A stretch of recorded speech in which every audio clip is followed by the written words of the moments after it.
Assalamualaikum warahmatullahi wabarakatuh. Selamat pagi teman-teman semua. Hari ini kita masuk ke bahasan yang cukup menarik dan benar-benar baru, yaitu tentang Q. Materi ini diambil langsung dari slide dosen kita, yaitu Pak Imam Andika MKom. Dan di sini saya akan mencoba memaparkannya agar kita bisa sama-sama dapat gambaran besar tentang bagaimana sistem antrean bekerja dalam struktur data. Nah, pertama, definisi dari Q. Q merupakan sebuah abstrak data type atau entity yang dilakukan dalam bahasa pemrograman, seperti halnya stack.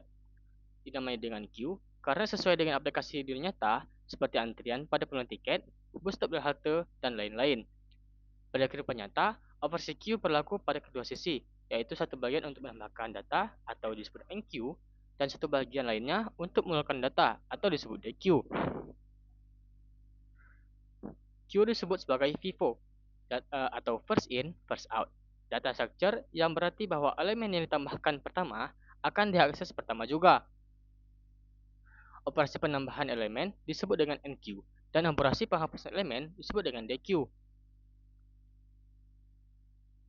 Pada gambar di atas ini, nilai 1 berada di antrean yang pertama sebelum nilai 2, maka nilai 1 akan diakses lebih dahulu dari sebuah queue sesuai dengan aturan FIFO tadi. Kemudian proses pada queue. Proses pada queue dilakukan dengan menggunakan dua pointer, yaitu front dan rear.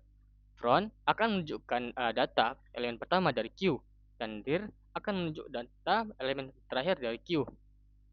Jika sebuah queue itu tidak memiliki data elemen apapun, atau queue itu kosong, maka nilai awal untuk front dan rear adalah -1.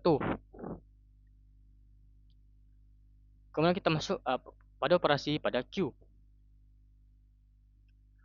Operasi dari queue memiliki dua operasi, yaitu operasi enqueue dan dequeue.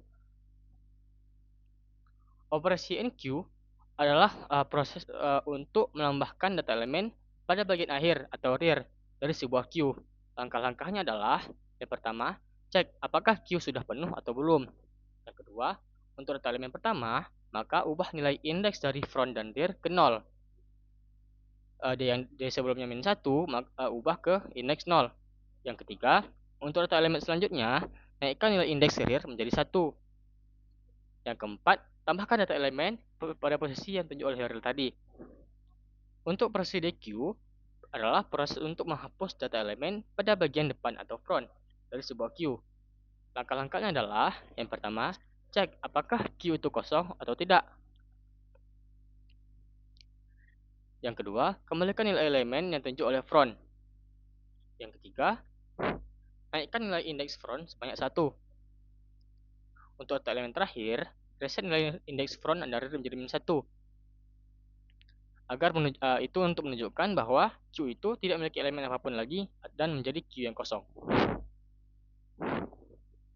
Kemudian di sini kita bisa melihat contohnya, jika queue itu tidak memiliki elemen atau queue itu kosong, maka indeks front dan rear itu merujuk pada indeks -1. Jika data elemen pertama dimasukkan, maka indeks dari front dan rear yang sebelum -1 akan berpindah pada indeks 0. Nah, kemudian jika kita masukkan data elemen selanjutnya, maka indeks dari rear yang sebelumnya 0 akan naik sebanyak 1 indeks.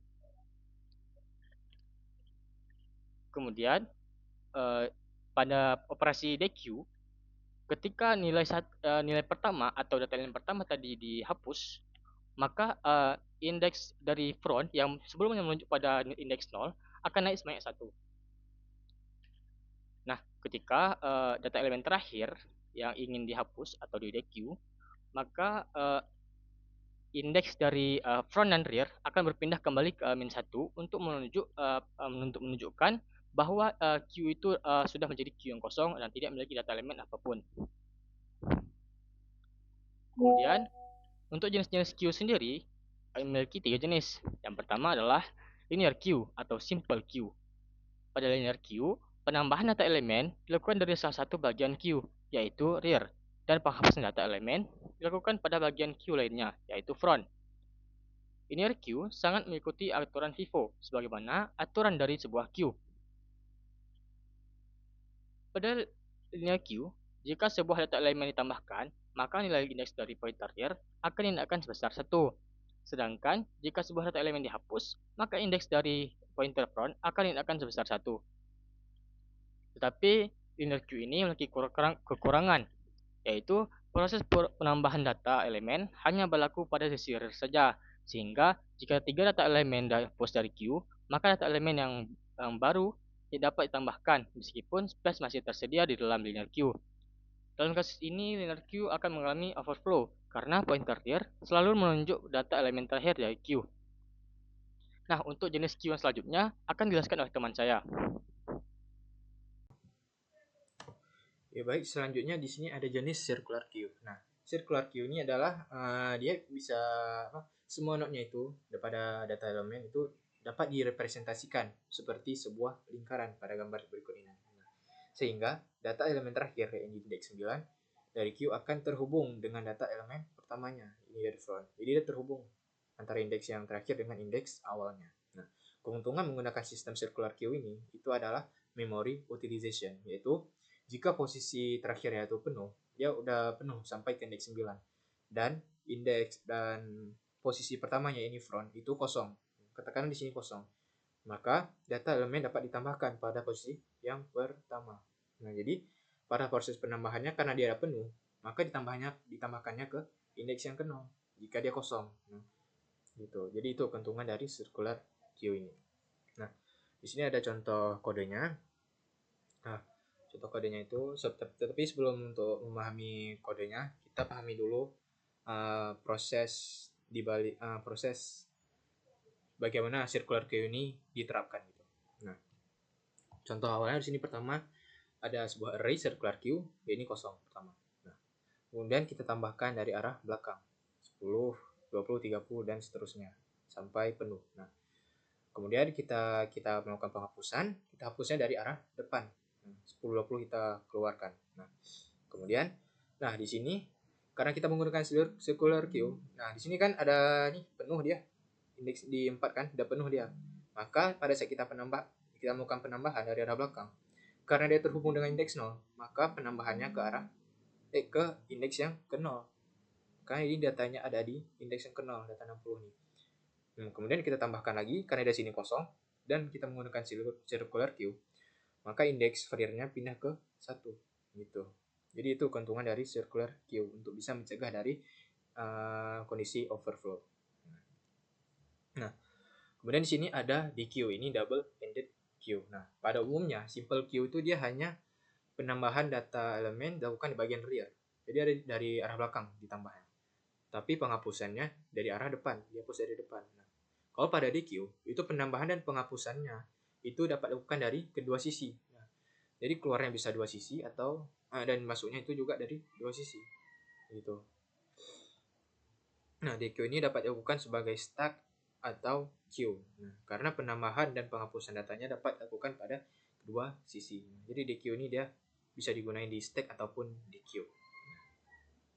Nah, pada DQ penambahan dan penghapusan data elemen dapat dilakukan pada satu sisi saja, seperti pada stack. Nah, jadi ini DQ ini dia bisa berlaku sebagai stack kalau sistemnya itu keluar dan masuknya itu hanya dari satu arah.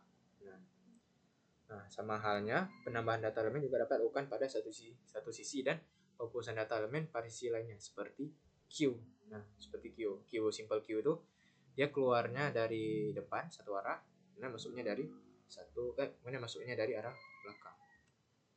Nah, di queue ini dia ada dua jenis, ini input restrict queue dan juga output restrict queue. Nah, kalau input restrict itu berarti masuknya itu hanya dari satu arah. Nah, penambahannya itu dilakukan pada satu sisi saja dari arah depan. Dari arah depan ataupun arah belakang. Intinya dia hanya dari satu arah saja. Tetapi kalau penghapusannya itu dia bisa dari kedua sisi. Nah, bisa depan dan juga belakang. Nah, berbalik dengan output restrict, itu berarti outputnya hanya dari satu arah. Kalau pada gambar itu keluarnya hanya dari arah belakang. Nah, sedangkan penambahannya itu bisa dari belakang ataupun juga dari arah depan.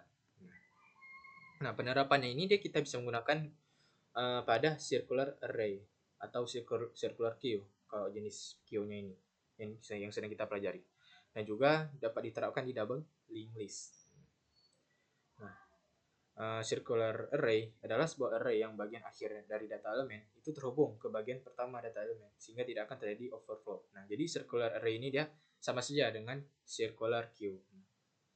Nah, untuk operasi pada di queue sendiri itu ada 4 macam. Ini tambah dari depan, hapus dari depan, kemudian tambah dari belakang dan juga hapus dari belakang. Jadi ada 4 macam, ada 4 kombinasi. Nah, untuk operasi NQ, untuk operasi NQ-nya itu, nah di sini penambahannya itu dari arah belakang seperti Q pada umumnya. Nah, tambah, tambah. Nah, tapi karena kita pakai DQ, sistem DQ, berarti penambahannya itu kalau pada gambar di sini itu penambahannya bisa dari depan atau dari belakang atau depan. Nah, pada tahap ini dia kan dari belakang terakhir. Nah, di sini dia penambahannya dari arah depan masuk satu. Tapi karena dia tapi karena dia penuh, berarti dia penambahannya ke kemari keempat. Nah, gitu. Jadi itu dah operasi pada DQ untuk press NQ-nya. Jadi bisa dari dua arah penambahannya. Nah, kalau pada operasi DQ, nah di sini penghapusannya itu dari arah depan, dihapus dari arah depan. Karena frontnya di 4 berarti hapusnya di 5. Sehingga nilai front berpindah ke indeks yang ke 0. Jadi dia mundur kemari. Sehingga di sini frontnya. Nah, untuk untuk yang gambar yang kedua itu nilai rear itu penghapusnya itu dari arah belakang. Nah, rearnya di sini indeks 0. Sehingga pada hapus, setelah dihapus, nilai rearnya pindah ke indeks yang keempat. Jadi di sini proses penghapusannya dari arah belakang. Nah, untuk yang ketiga ini penghapusannya juga dari arah belakang. Yang mana dari indeksnya itu menuju ke indeks yang kedua, rearnya menunjuk ke indeks yang kedua. Setelah penghapusan dari arah belakang, maka nilai rearnya itu berpindah ke indeks yang ke-1 gitu. Jadi begitu untuk operasi NQ dan juga DQ pada sistem double ended queue ini. Nah, baik, sekian, terima kasih. Hanya ini bisa kami jelaskan terkait materi dari Q. Mohon maaf apabila ada kesalahan kata, kurangnya mungkin penjelasan. Sekian, assalamualaikum warahmatullahi wabarakatuh.